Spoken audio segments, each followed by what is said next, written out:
This is a really a good shot of the. Louisiana Bigfoot in Honey Island. Yeah. Now we had a lot of speculation on whether Bigfoot is a vegetarian or a carnivore, and there's something in the news about vegetarianism not being as healthy as meat eating in some Well, regards. we've talked in previous episodes that Bigfoot is absolutely a vegetarian. Well, I mean, we've gone as far as saying, to maintain that size. Now, maybe they're eating a lot of bugs.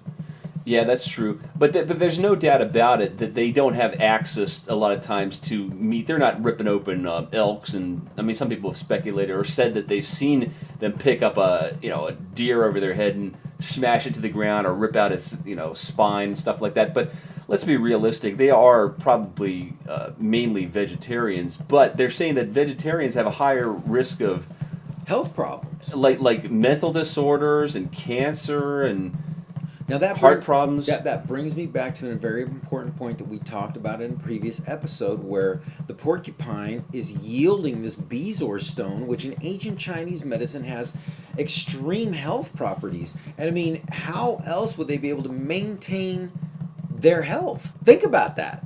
They're not eating the porcupine; they're ripping it open and find a little stone. Now they're like kind of like these tribes that know a lot about medicine, that have been passing things down through the ages. They don't have medicine like conventional Western medicine, some of these native tribes, but they know what plants are good for you and which have certain qualities. Right, and those tribes know how to maintain their health. I mean, they don't have health care. They don't have the Affordable Care Act to take care of them. They don't yet have personhood to give them the rights to be able to take care of themselves and keep themselves healthy. They've got to know what to do, and I think it's basically instinctive.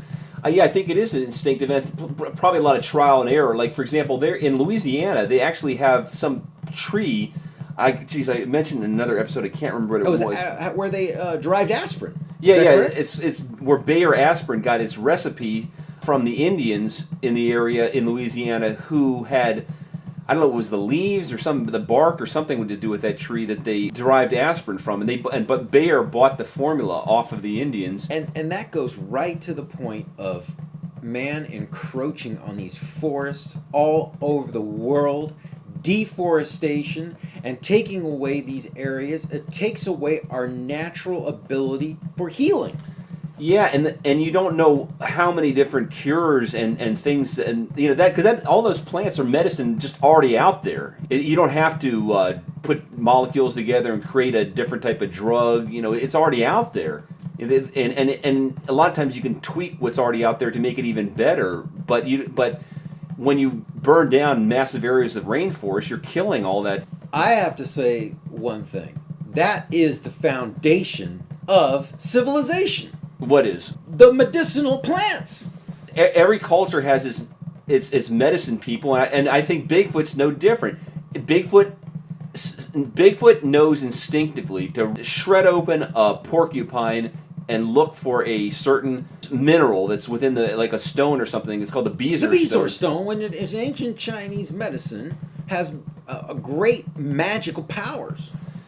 And so we don't know if instinctive. They probably pass that along through generations and stuff like that. It's got to be a learned thing to some degree, wouldn't you think? What other animal in the wild? Yes, I do agree. But what other animal in the wild would rip open or even attempt to attack a porcupine? That's what makes Bigfoot special.